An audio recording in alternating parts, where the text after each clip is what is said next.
거룩하시고 자비로우신 우리 아버지 하나님, 참으로 감사드립니다.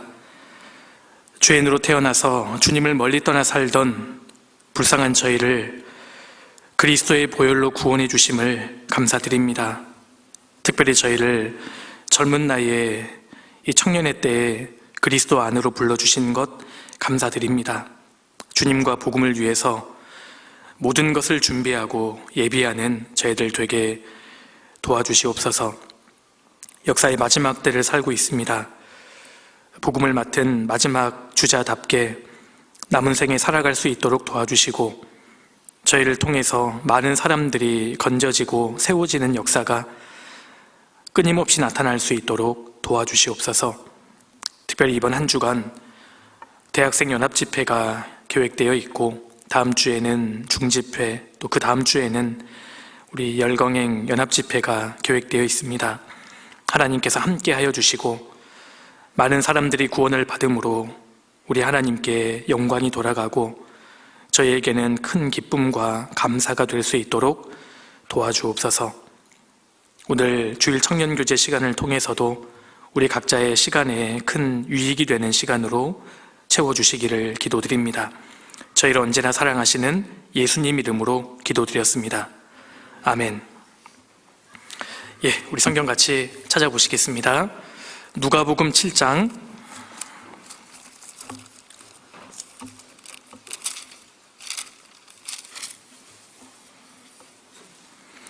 누가복음 7장 11절입니다.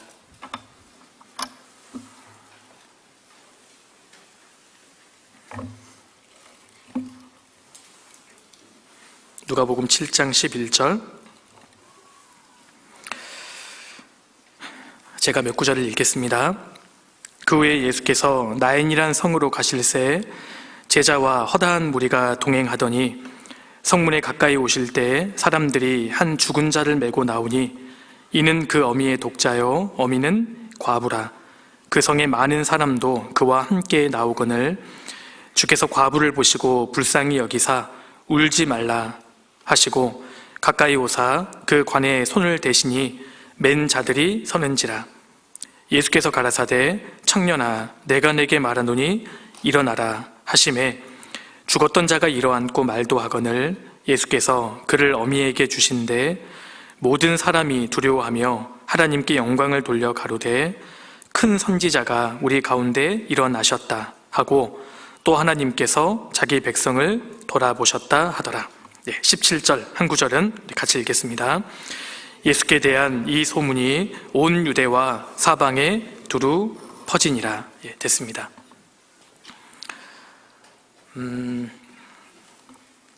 성경에는 그 죽은 자가 살아난 사건이 총 8차례 기록이 되어 있습니다. 구약 성경에 3번이 나오고요, 신약 성경에 5번이 기록이 되어 있는데, 먼저 엘리야가 사르밧 과부의 아들을 살리는 사건이 기록되어 있고, 그 다음에 이제 엘리사가 수넴 여인의 아들을 살리지 않습니까? 그리고 엘리사의 뼈에 닿자 죽은 시체가 살아나는 그런 사건도 기록이 되어 있습니다. 그리고 신약 성경에는 5차례가 기록이 되어 있는데, 먼저 예수님께서 3명을 살리시는 내용이 기록되어 있습니다. 회당장 야이로의 딸을 살리셨고요, 그리고 죽은 지 나흘 된 나사로를 살리셨고, 그리고 여기 누가복음 7장에 기록되어 있는 나인성의 이 과부의 아들을 살리십니다. 그리고 사도가 이제 2명을 살리게 되는데, 먼저 사도 베드로가 사도행전 9장에서 그 도르가 자매를 살리죠. 그리고 사도행전 20장에서는 사도 바울이 죽은 청년 유두고를 살리는 내용이 나와 있습니다. 성경에 총 8차례가 기록이 되어 있고, 그래서 성경에서 8은 부활 숫자, 새 생명을 상징하는 그 숫자이기도 합니다. 예수님께서 3사람을 살리셨는데 그 중에서도 이 나인성 과부의 아들을 살리신 사건은 누가복음 7장에만 기록되어 있습니다. 나사렛에서 남쪽으로 16km 정도 떨어져 있는 곳에 나인이라는 작은 동네가 있습니다. 나인이라는 단어는 히브리어로 기쁨, 즐거움이라는 의미를 지니고 있습니다. 이 나인이라는 성에 한 여인이 살고 있었습니다. 이 여인이 젊었을 때 한 남자를 만나서 결혼했고 그리고 아들 한 명을 낳게 됩니다. 그런데 행복했던 시간도 잠시 갑자기 남편이 세상을 떠났습니다. 이 여인은 한순간에 과부가 되어버렸습니다. 이 당시에 과부가 되었다는 것은 극심한 고난과 또 정말 극심한 가난이 기다리고 있다는 것을 의미합니다. 갑자기 먹고 살 길이 막막해진 것입니다. 이 여인이 얼마나 많은 눈물을 흘렸을까요? 그런데 이 여인은 독자를 보고 힘든 인생을 버텼을 겁니다. 하루하루 눈물이 참 많이 나왔지만 이 과부에게 있어서 유일한 희망은 독자였습니다. 이 과부에게 있어서 독자는 전부였습니다. 그런데 무슨 이유인지 모르겠지만 갑자기 이 독자마저도 세상을 떠나게 됩니다. 혹시 독자를 잃은 어머니를 만나보신 적 있으십니까? 그 힘든 그 절망과 아픔을 우리가 어떻게 헤아릴 수 있겠어요? 이 과부는 더 이상 나올 눈물이 없을 정도로 많은 눈물을 흘렸을 거라고 생각합니다. 이 독자가 죽자 동네에 있는 많은 사람들이 이 과부가 행하고 있는 장례를 도왔을 겁니다. 유대인들은 사람이 죽으면 시체에 눈을 감기고 가장 가까운 가족들이 와서 시체에 입을 맞춥니다. 아마 이 독자의 가장 가까운 가족은 이 과부밖에 없었을 겁니다. 유대인들은 사람이 죽으면 시체를 24시간 이내에 매장하는 것을 원칙으로 합니다. 그래서 갈대로 관을 만들고 그 관에다가 시체를 눕힌 이후에 하루가 지나기 전에 젊은 장정들이 그 관을 메고 장지로 향합니다. 맨 앞에 관이 이동이 되고 그 뒤에는 우는 여자들과 피리 부는 사람들이 그 뒤를 따르게 됩니다. 독자의 장례 행렬이 이 나인성을 빠져나와서 장지로 향하고 있습니다. 세상에서 가장 슬픈 장면입니다. 독자를 잃어버린 과부가 장례를 치르는 모습 말입니다. 그리고 아주 아이러니한 모습입니다. 기쁨이라는 의미를 가진 나인성의 가장 슬픈 장면이 여기 벌어지고 있기 때문입니다. 그런데 이때 예수님께서 나인성을 향해 걸어오고 계셨습니다. 예수님께서 나인성에 가까이 오셨을 때 이 장례 행렬과 마주합니다. 11절 다시 보시겠습니다. 그 후에 예수께서 나인이라는 성으로 가실새 제자와 허다한 무리가 동행하더니 성문에 가까이 오실 때 사람들이 한 죽은 자를 메고 나오니 이는 그 어미의 독자요 어미는 과부라. 그 성에 많은 사람도 그와 함께 나오거늘. 아주 의미심장한 장면입니다. 창조주 대신 예수님께서 나인성을 향해 가까이 오고 계십니다. 그런데 반대편에서는 장례 행렬이 성 밖을 빠져나가고 있는 겁니다. 성문에 가까이 오실 때 사람들이 한 죽은 자를 메고 나오니 이는 그 어미의 독자요. 생명의 주님과 장례 행렬이 만나고 있습니다. 모든 것 대신 주님과 모든 것을 잃어버린 여인이 지금 만나고 있습니다. 아주 의미심장한 장면이고 성경 전체를 함축하고 있는 모습이라고 할 수 있습니다. 그런데 이때 예수님께서 어떻게 하셨습니까? 13절 주께서 과부를 보시고 불쌍히 여기사 울지 말라 하시고 주님은 많은 군중 가운데 과부를 보셨습니다. 그리고 불쌍히 여겨주셨습니다. 그리고 예수님께서 과부를 보시고 이렇게 말씀하십니다. 천지를 창조한 창조주가 이 땅에 오셔서 정말 막막한 상황에 처해 있는 이 과부를 보시고 첫 마디를 꺼내십니다. 울지 말라. 이 당시 과부의 사정을 딱하게 여기고 과부를 위로해주고 과부를 도와주었던 사람들이 정말 많았을 겁니다. 그런데 그들은 이 과부에게 진정한 위로를 줄 수 없었습니다. 아니, 자녀를 잃어버렸는데, 그것도 독자를 잃어버렸는데 무슨 위로가 필요하겠어요? 많은 사람들이 이 과부를 위로했겠지만 사실 빈말에 불과했습니다. 그들은 과부에게 해줄 수 있는 것이 아무것도 없었어요. 그런데 예수님께서는 빈말로 말씀하시는 게 아닙니다. 울지 말라. 독자를 잃어버린 어머니에게 진정으로 필요한 게 무엇이겠어요? 아들을 다시 살려주는 겁니다. 14절, 가까이 오사 그 관에 손을 대시니 맨 자들이 서는지라. 예수께서 가라사대 청년아 내가 내게 말하노니 일어나라 하시매, 예수님께서 관에 손을 대시니까요, 관을 운반하는 자들이 걸음을 멈췄습니다. 그리고 주님이 말씀하셨어요. 아니, 명령하셨습니다. 청년아 내가 내게 말하노니 일어나라. 15절, 죽었던 자가 일어앉고 말도 하거늘 예수께서 그를 어미에게 주신대 청년이 일어나 앉았습니다. 그리고 예수님께서 그 청년을 도로 이 과부에게 주셨습니다. 우리 주님은 과부의 눈물을 닦아주시고 그녀를 참으로 위로하셨습니다. 이 본문이 우리에게 주는 교훈이 무엇이겠어요? 누가복음 7장 이 본문의 말씀이 우리에게 주는 근본적인 교훈이 있습니다. 예수 그리스도만이 우리의 진정한 소망이시고 예수 그리스도만이 우리의 유일한 위로자가 되신다는 겁니다. 사실 이 과부에게 있어서 진정한 소망은 남편이 아니었어요. 이 과부에게 있어서 진정한 소망은 주변 사람들도 사실 독자도 아니었습니다. 나중에 이 과부는 알았을 거예요. 머지않아 독자도 다시 죽잖아요. 이 과부 스스로도 얼마 지나면 죽습니다. 자기의 진정한 소망은 예수님이셨습니다. 이 과부가 나중에 알았을 거예요. 죽음을 건너갔을 때 우리에게 남는 것은 결국은 예수 그리스도, 주님밖에 없지 않습니까? 사실 우리도 그러합니다. 그래서 우리 구주 하나님과 우리 소망이신 예수 그리스도, 예수님만이 우리의 진정한 소망이 되시고 우리의 유일한 위로자가 되십니다. 본문은 이것을 우리에게 교훈해 줍니다. 12절, 성문에 가까이 오실 때 사람들이 한 죽은 자를 메고 나오니 이는 그 어미의 독자요 어미는 과부라. 본문에서 독자를 잃어버린 이 과부의 모습은 우리 각자의 모습이고 사실은 인생의 본 모습입니다. 인간은 태어날 때부터 울면서 태어납니다. 그리고 많은 사람들이 죽음을 건너갈 때 눈가에 눈물이 고인 채로 죽어갑니다. 울면서 태어나서 죽을 때까지 우는 것이 인생인지도 모릅니다. 사실 우리 모두는 독자를 잃어버린 과부와 같습니다. 그래서 사실 모든 사람은 위로를 필요로 합니다. 사실 우리는 이 세상에 태어난 이상 무서운 학대 속에서 살고 있기 때문입니다.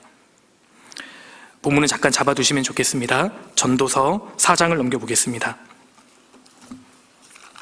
전도서 4장입니다.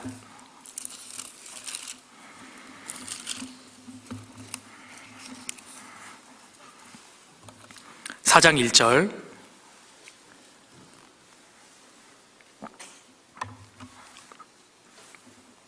내가 돌이켜 해 아래서 행하는 모든 학대를 보았도다. 오라, 학대받는 자가 눈물을 흘리되 저희에게 위로자가 없도다. 저희를 학대하는 자의 손에는 권세가 있으나 저희에게는 위로자가 없도다. 솔로몬이 해 아래서 행해지는 모든 학대를 보니까 학대받는 사람들이 다 눈물을 흘리는데 진정한 위로자가 없다는 겁니다. 저희를 학대하는 자의 손에는 권세가 있으나 저희에게는 위로자가 없도다. 오라, 학대받는 자가 눈물을 흘리되 저희에게 위로자가 없도다. 이것이 세상이고 이것이 인생입니다. 우리 모두는 영적인 학대를 받고 있습니다. 사람이 왜 이렇게 비참한 운명에 처하게 되었을까요? 왜 이렇게 무서운 학대 속에 살게 되었을까요? 바로 이 죄 때문입니다. 아담이 범죄하기 전에는 이 세상에 슬픔도 눈물도 고통도 없었습니다. 그런데 이 세상에 아담이 범죄한 이후에 죄가 들어오자 사람에게 슬픔과 고통과 눈물이 들어오게 되었고 그때부터 모든 사람은 위로라는 것이 필요하게 되었습니다.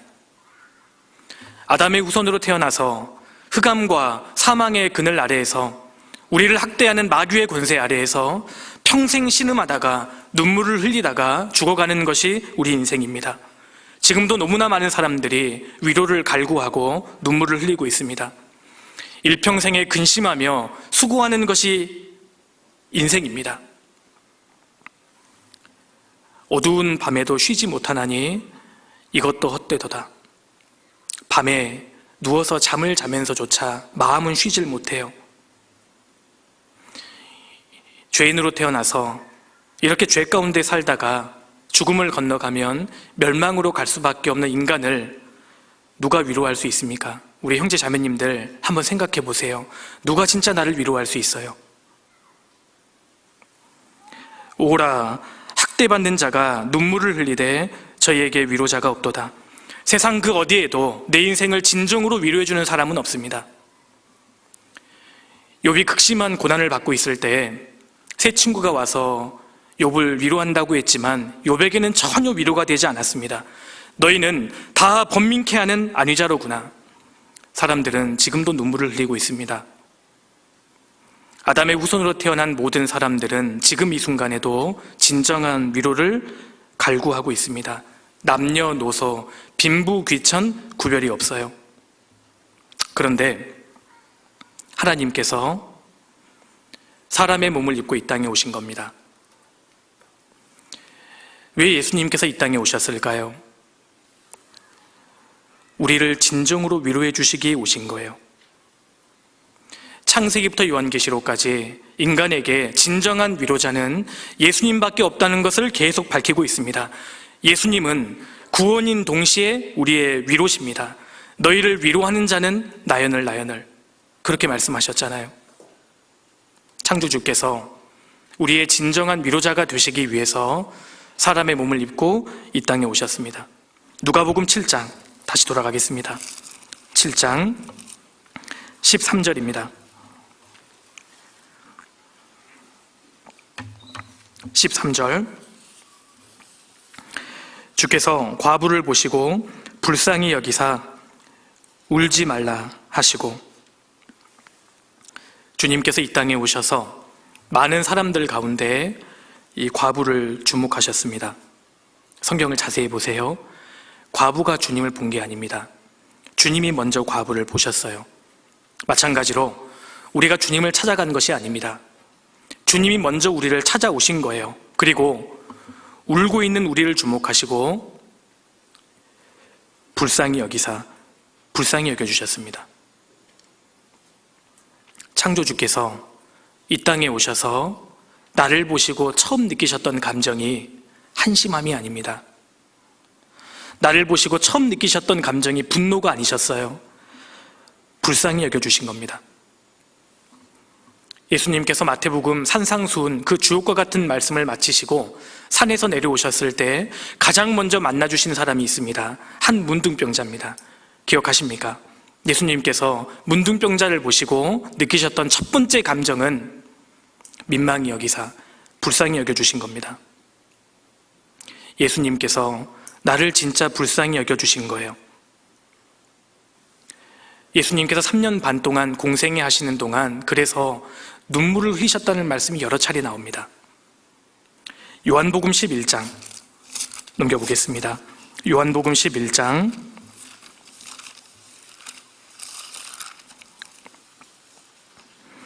33절입니다. 33절, 예수께서 그의 우는 것과 또 함께 온 유대인들의 우는 것을 보시고 심령에 통분히 여기시고 민망히 여기사. 요한복음 11장 내용 아시죠? 나사로가 죽은 지 나흘이 되었습니다. 그 모습을 보고 유대인들이 울고 있는 겁니다. 그런데 주님은 죽은 나사로를 향해 울지 않으셨어요. 나사로를 향해서 울고 있는 사람들을 보시고 통분히 여기셨고 여기 민망히 여기사 불쌍히 여기신 겁니다. 그리고 예수님의 반응을 보십시오. 35절 같이 읽겠습니다. 예수께서 눈물을 흘리시더라. 예수님께서 이 세상에 계실 때 몇 번을 우셨습니다. 눈물이라는 것은 말문이 막힐 때 터져나오는 반응이죠. 어떤 말로도 표현할 수 없을 때, 정말 기가 막힐 때 터져나오는 것이 눈물입니다. 예수께서 눈물을 흘리시더라. 생각해 보십시오. 누가 내 영혼을 위해 울어주었습니까? 정말 내 인생을 위해서 누가 진정으로 울어주었나요? 예수님이 울어주신 겁니다. 내가 정말 힘든 그런 상황에 처해 있을 때 어떤 사람이 와서 같이 울어만 줘도 위로가 되지 않습니까? 내 기가 막힌 상황을 보시고 옆에서 같이 울어주신 분은 예수님이셨던 거예요. 주님이 나를 위해 울어주십니다. 그리고 말씀하시는 거예요. 울지 말라. 죄인으로 태어나서 죄 가운데 살다가 죽음을 건너가면 우리 모두는 영원한 멸망에 빠질 수밖에 없습니다. 그런데 주님께서 이 땅에 오셔서 이런 나를 위로해 주시는데 그러려면 자신이 피 흘려 죽으셔야 했던 겁니다. 그래서 예수님께서는 나를 대신해서 십자가에 피 흘려 죽으시고 그 결과 우리의 모든 죄를 사해 주시고 우리를 진정으로 위로해 주시는 거예요.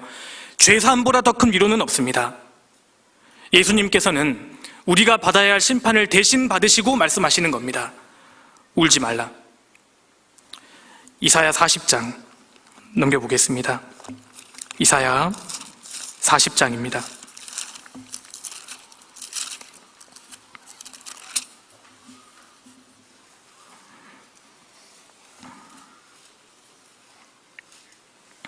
(40장) 1절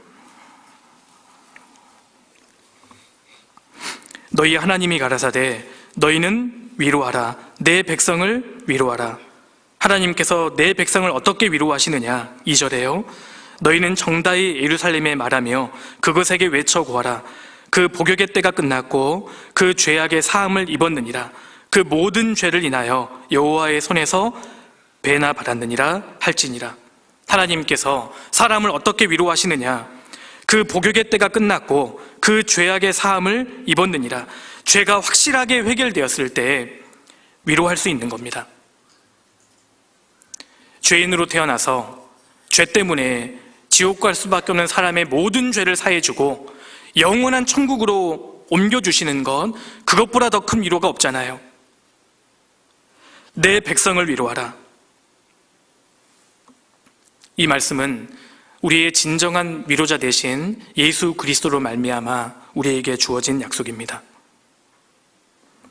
그 모든 죄를 인하여 여호와의 손에서 배나 받았느니라. 내 죄값을 아주 넉넉하게 갚으셨다는 뜻입니다. 예수님의 피는 내 모든 죄를 영원히 사하고도 남는 겁니다. 이것이야말로 사람에게 가장 필요한 위로이고 실제적이고 절대적인 위로인 겁니다. 죄사함보다 더 큰 위로가 없잖아요.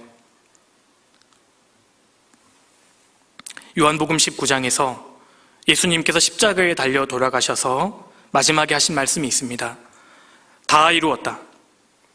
내가 너의 죄값을 다 갚았다. 그 말씀을 하시고 요한복음 20장에서 두려워하고 있는 제자들에게 나타나셔서 선과 옆구리를 보이시면서 말씀하십니다. 너에게 평강이 있을지어다. 무슨 말씀이죠?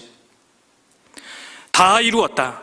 너의 죄값을 내가 완전히 처리했다. 그러니 두려워하지 마라.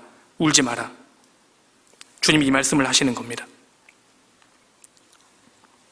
이사야 12장도 넘겨보시겠습니다. 이사야 12장입니다.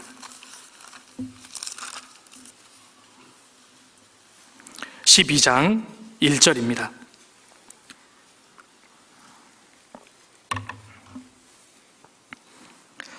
그날에 내가 말하기를 여호와여 주께서 전에는 내게 노하셨사오나 이제는 그 노가 쉬었고 또 나를 안위하시오니 내가 주께 감사하겠나이다 할 것이니라. 이 말씀에서요, 이 그날은 구원받는 날입니다.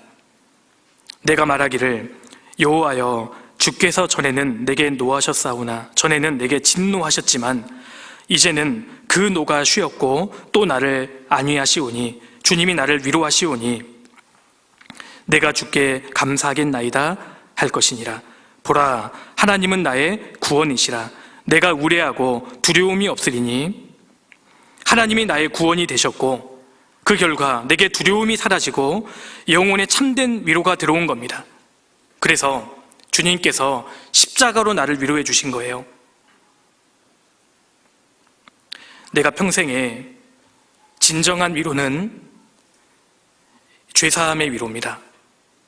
정말 죄사함 받을 때, 구원을 받을 때 내가 위로를 받았잖아요. 이것이 정말 탁월한 위로고 절대적인 위로기 때문에 이 세상에 태어난 모든 사람은 반드시 받아야 되는 위로인 겁니다. 이것은 이론이 아니라 실제이기 때문에 실제로 죄사함 받을 때 마음 가운데 위로가 이루어지잖아요. 이 위로는 영원한 효력을 가진 절대적인 위로입니다. 그리고 이 죄사함의 위로를 받은 사람들은 주 여호와는 나의 힘이시며 나의 노래시며 나의 구원이심이라. 죄사함의 위로를 받은 사람들은 어떤 어려움이 있다 할지라도 헤쳐나갈 수 있는 특별한 힘이 있는 겁니다. 우리는 이 근본적인 위로, 죄사함의 위로를 받은 사람들입니다.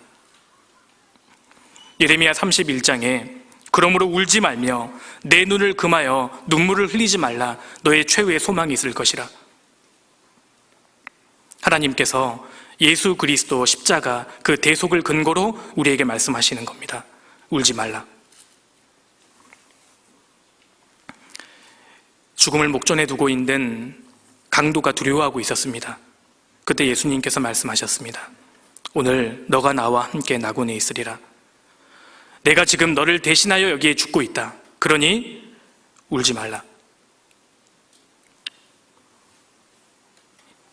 이처럼 나인성 과부의 아들을 살리신 이 사건이 우리에게 주는 근본적인 교훈은 예수 그리스도께서 우리를 위해 눈물을 흘리심으로 이제 우리가 울지 않게 되었고, 예수 그리스도께서 십자가에 죽으심으로 우리가 영원히 살게 되었다는 겁니다. 이것을 본문이 우리에게 교훈하고 있습니다.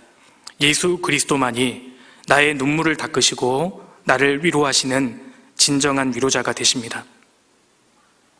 주께서 과부를 보시고 불쌍히 여기사 울지 말라 하시고, 이 누가복음 7장 13절의 말씀은 사실 성경 전체를 잘 함축하고 있는 그런 말씀이라고 생각합니다. 구원받은 우리는 이 죄사함의 위로를 받은 사람들입니다. 사실 우리만큼 행복한 사람은 없습니다. 그런데 이것으로 끝나는 게 아닙니다. 구원받은 이후에도 주님께서는 구원받은 그리스도인들에게 동일하게 말씀하십니다. 울지 말라. 누가복음 7장, 다시 본문으로 돌아가겠습니다. 7장 13절입니다.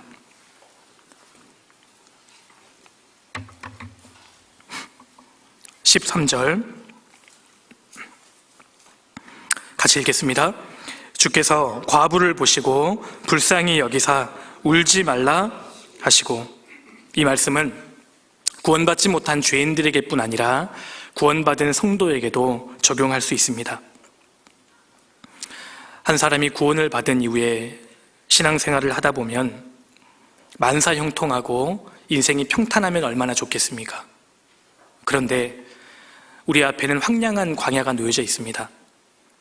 이스라엘 백성들이 출애굽한 이후에 바로 가나안 땅에 들어간 것이 아니라 40년 동안의 광야를 통과했습니다. 마찬가지로 구원받은 우리에게도 황량한 광야가 놓여져 있고, 어차피 우리의 신앙생활은 망망한 아주 힘든 험난한 바다를 건너는 것과 같습니다. 신앙생활을 잘하면 잘할수록 오히려 더 거친 광야가 놓여 있을 수 있고, 주님을 더 가까이 따르면 따를수록 훨씬 더 고난이 많을 수 있습니다. 구원받은 그리스도인도, 하나님의 자녀가 된 사람들도 기가 막힐 웅덩이에 걸릴 수 있고 기가 막힌 수렁이 얼마든지 있을 수 있는 겁니다.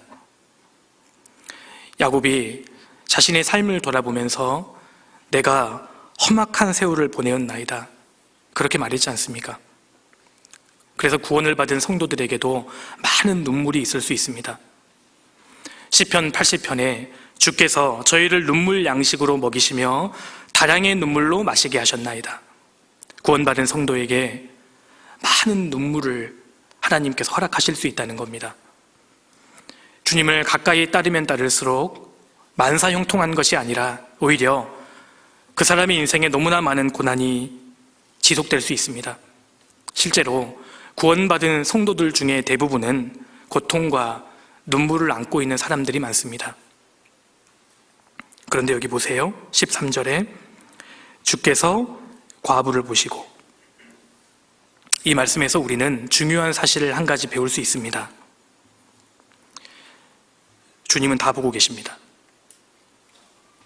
주만 홀로 인생의 마음을 다 아심이니이다. 주님은 나인성 과부를 사실 알고 계셨어요. 그리고 보고 계셨습니다. 이 과부의 독자가 죽는 것도 주님은 알고 계셨어요. 왜 주님이 많은 지역 중에 굳이 나인성으로 가셨겠어요? 이 과부를 만나길 원하셨던 겁니다. 주님은 나인성 과부의 사정과 마음을 정확하게 알고 계셨어요. 하물며 주님이 성도를 모르시겠습니까? 주께서 과부를 보시고 주님은 나를 보고 계십니다. 그리고 내 상황을 정확하게 아셔요. 내가 가난한 것도 알고 계십니다. 주님은 내가 지금 극한 고난에 있는 것도 알고 계셔요. 내가 지금 억울한 상황에 있는 것도 주님은 알고 계십니다. 주님은 내가 앉고 일어선 것도 알고 계시고, 주님은 지금 내가 여기 와서 앉아 있는 것도 다 알고 계십니다. 심지어는 내 머리카락까지 다 세고 계시는 거예요. 주님이 나를 보고 계십니다. 그리고 특별히 주님은 성도가 눈물을 흘리고 있을 때 주목하십니다. 주님은 오늘 또 울고 있는 성도를 주목하셔요. 성경 창세기부터 요한계시록까지 우리가 알 수 있는 공통적인 진리는 주님은 성도의 눈물을 귀하게 보신다는 겁니다. 우리 중에 누군가는 남모르게 눈물을 흘리고 있는 분들이 많을 수 있습니다. 주님은 그 사람을 특별히 주목하십니다. 사무엘상 1장을 보면 한나가 울고 있었습니다. 통곡하고 있었습니다. 아무도 그녀의 눈물을 몰랐어요. 남편도 몰랐고 엘리 제사장도 몰랐습니다. 그런데 여호와께서 그를 생각하신지라 하나님만은 한나의 눈물을 보고 계셨습니다. 다윗도 눈물을 참 많이 흘린 사람입니다. 얼마나 많은 눈물을 흘렸는지 나의 유리함을 주께서 계수하셨사오니 나의 눈물을 주의 병에 담으소서. 주님, 제 눈물을 주님 병에 좀 담아주십시오. 주님은 다윗의 눈물을 보셨고 기억하셨습니다. 예레미야도 많은 눈물을 흘렸습니다. 사도 바울도 정말 많은 눈물을 흘렸지 않습니까? 주님은 성도의 눈물을 귀하게 보십니다. 그리고 지금도 울고 있는 성도를 주목하시고 이렇게 말씀하십니다. 울지 말라. 구원받은 성도들 중에는 울고 있는 성도들이 참 많이 있습니다. 그때마다 주님께서 우리를 위로하시면서 말씀하셔요. 울지 말라. 주님께서 성도에게 울지 말라라고 말씀하시면서 그 인생을 위로하시고 눈물을 닦아주시는 방법이 성경에 크게 3차례가 나옵니다. 첫 번째, 울고 있는 성도에게 주님이 다가오셔서 눈물을 닦으시고 위로하시는 첫 번째 방법은 당장 도와주셔요. 성도가 울고 있을 때 주님은 당장 그 눈물을 닦아주십니다. 히스기야가요, 죽을 병에 걸려서 얼마 살지 못한다는 말을 듣게 됩니다. 그래서 히스기야 왕이 몸을 벽으로 향하고 하나님 앞에 통곡하죠. 이사야 38장입니다.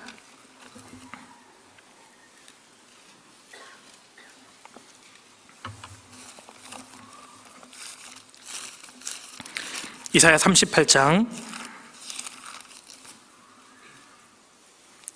2절입니다. 2절.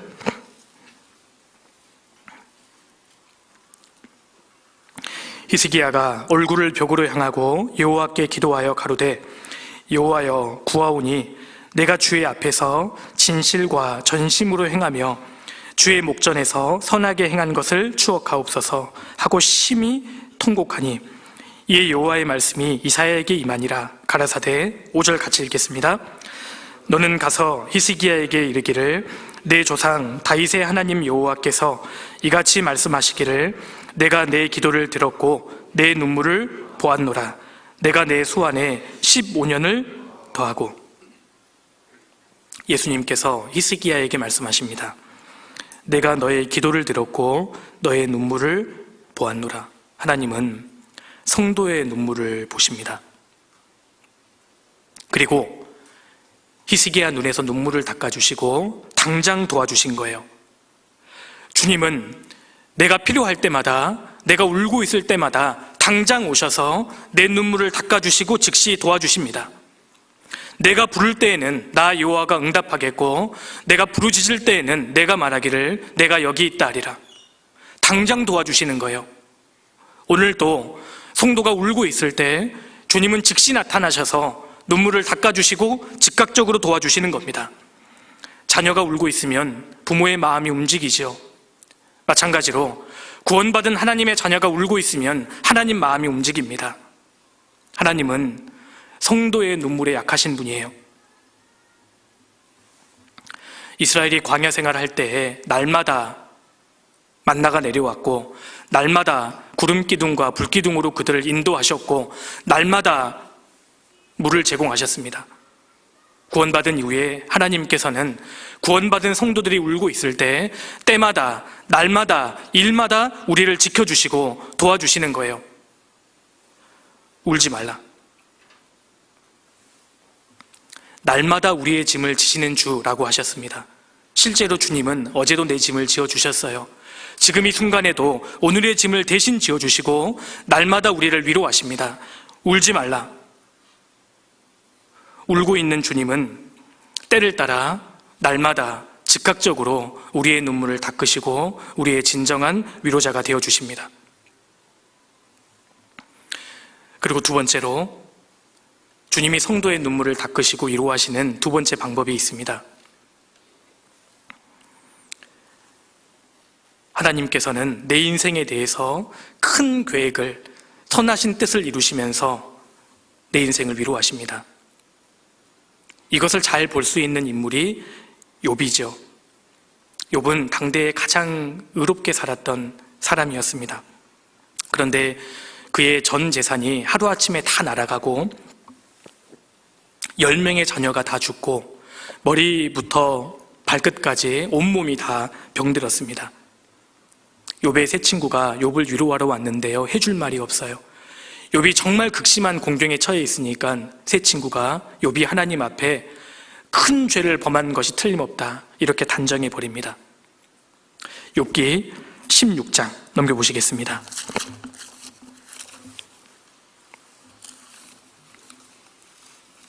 욥기 16장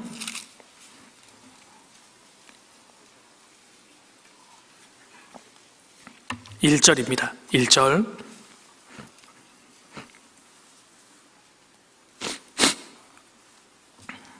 욥이 대답하여 가로되 이런 말은 내가 많이 들었나니 너희는 다 번뇌케 하는 아니자로구나. 욥은 너무너무 힘들었습니다. 욥의 마음을 알아주는 사람이 한 사람도 없었잖아요. 세 친구마저도 욥을 판단하고 정죄합니다. 그래서 욥이 진짜 눈물을 많이 흘렸습니다. 16절. 내 얼굴은 울음으로 붉었고 내 눈꺼풀에는 죽음의 그늘이 있구나. 내 얼굴은 울음으로 붉었다. 자녀가 10명이나 죽었으니 욥이 안 울었겠습니까?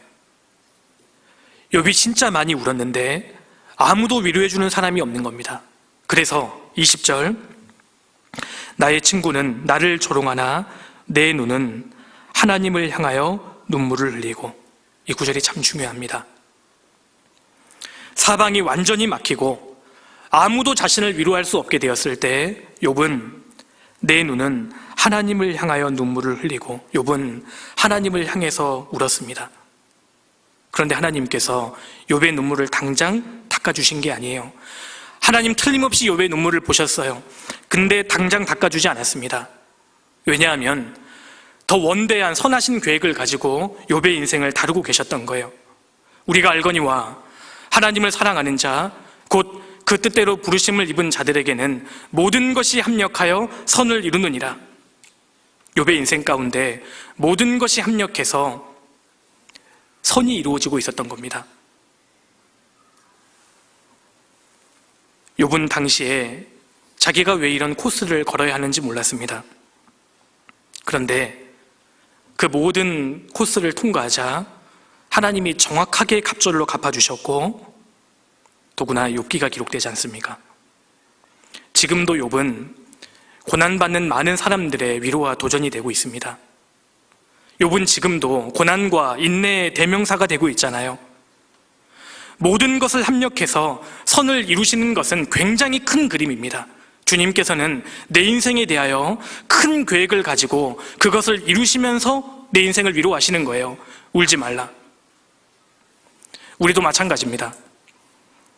내가 어떤 공경에 처해서 1년이 가고 2년이 가고 그 이상이 지속될 수 있습니다. 인생의 풍랑이 잦아들 줄 모르고 정신을 차릴 수가 없습니다. 하나님이 내 인생에 대하여 잊으신 것과 같은 착각에 빠질 때도 있습니다. 그런데 내가 지금 정신을 차릴 수도 없고 해답을 얻을 수도 없지만 모든 것을 합력해서 선을 이루시는 하나님의 계획이 있음을 믿어야 합니다. 그래서 시간이 오래 걸릴 수도 있습니다. 오늘, 내일, 당장 내가 눈물을 많이 흘릴 수 있지만 하나님께서는 보다 더 큰 계획을 이루시면서 내 인생을 위로하십니다. 울지 말라. 그래서 남들보다 고난이 많다고 해서 불행한 것도 아니고 남들보다 고난이 없다고 해서 사실 좋은 것도 아닙니다. 인생은 지나봐야 합니다. 룻기에는 보아스라는 여인이 나옵니다. 보아스라는 이름의 뜻은 희락, 기쁨이라는 뜻입니다. 베들레헴에 흉년이 들자 남편과 아들 2명과 함께 모압 땅으로 이주해 가죠. 그곳에서 10년을 살게 됩니다. 거기에 남편도 죽고요, 2 아들마저 잃게 됩니다. 이보다 더 기구한 인생이 어디 있겠어요? 하나님 앞에 꼭 저주받은 인생 같습니다. 그래서 나오미가 이렇게 이야기합니다. 여호와의 손이 나를 치셨으므로 나는 너희를 인하여 더욱 마음이 아프도다. 이제부터 나를 나오미라 칭하지 말고 마라라 칭하라. 나를 희락이라 부르지 말고 마라, 쓰다, 고난, 고통이란 뜻입니다. 내 인생이 너무 쓰다는 겁니다. 어떻게 이 인생이 하나님의 축복을 받았다고 생각할 수 있습니까? 그런데 우리가 룻기를 읽다 보면 모든 것이 합력해서 하나님의 선이 이루어지고 있다는 것을 우리가 볼 수 있습니다. 왜 나오미에게 그런 극심한 고난이 다가왔는지 그 당시 아무도 몰랐습니다. 하나님께서 당장 그녀의 눈에서 눈물을 닦아주신 게 아니에요. 그런데 나오미가 베들레헴으로 돌아올 때 며느리 룻과 함께 돌아오잖아요. 룻이 나중에 보아스와 결혼하게 되고 낳은 아들이 오벳입니다. 오벳이 누군지 아시죠? 다윗 왕의 할아버지입니다. 결과적으로 하나님께서는 이 과부 2명을 통해서 다윗 왕의 혈통을 준비하고 계셨다는 겁니다. 더 나아가서 예수 그리스도께서 이 땅에 오실 그 놀라운 길을 닫고 계셨다는 거예요. 만약에 나오미가 그 당시에 끔찍한 비극을 당하지 않았더라면 그녀가 다윗 왕의 가게에 들어올 확률은 거의 없습니다. 그녀의 고난을 통해서 하나님은 다윗 왕이 태어날, 심지어 예수 그리스도께서 태어날 그 길을 준비하고 계셨습니다. 이 계획이 너무 엄청났기 때문에 그 당시엔 아무도 알지 못했습니다. 그런데 나오미 인생을 통해서 하나님은 룻기 전체에 걸쳐서 선한 뜻을 이루시면서 나오미에게 계속 말씀하셨던 거예요. 울지 말라. 룻기는 끝까지 나오미를 나오미라 부르고 있습니다. 하나님은 한 번도 나오미를 마라라 부르신 적이 없는 거예요. 처음부터 끝까지 나오미는 끝까지 나오미였어요. 하나님은 계속 위로하고 계셨던 겁니다. 울지 말라. 구원받은 그리스도인들 중에는 고통하는 분들이 참 많이 있습니다. 주님 뜻대로 살아감에도 불구하고 그 눈물이 마르지 않는 사람들이 참 많이 있습니다. 그런데 우리는 분명히 믿습니다. 하나님께서 내가 울고 있을 때 당장 내 눈물을 닦아주시든지 아니면 보다 더 큰 계획을 가지고 그 선한 뜻을 이루시면서 내 눈물을 닦아주시든지, 하나님은 둘 중에 하나의 방법으로 내 눈물을 닦아주시고 지금도 위로하십니다. 주님은 지금도 우리의 진정한 위로자가 되어주시고 우리의 눈물을 씻겨주셔요. 주님이 날마다 내게 하시는 음성을 들을 수 있어야 합니다. 울지 말라. 구원받은 그리스도인들은 죄사함의 위로를 받았고 구원받은 이후에도 주님의 크신 은혜를 날마다 때마다 받고 있습니다. 그러나 연약한 육신을 입은 채로 이 세상을 살아가는 동안 우리는 참 많은 눈물을 흘릴 수밖에 없습니다. 성도는 이 세상을 사는 동안에 많은 눈물을 흘리게 됩니다. 이런 우리를 주님이 위로하시는 최종적인 방법이 있습니다. 바로 재림입니다. 머지않아 주님이 재림하시는 그날 우리는 하나님 앞에 영원한 위로를 받게 됩니다. 눈물이 없는 세계, 죽음이 없는 세계, 고통이 없는 세계가 곧 옵니다. 이것이 하나님이 우리를 위로하시는 최종적인 방법이고 세 번째 방법입니다. 요한계시록 7장을 넘겨보겠습니다. 7장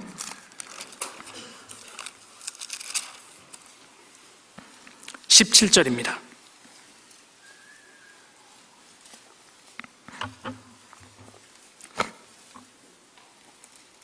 계시록 7장 17절입니다.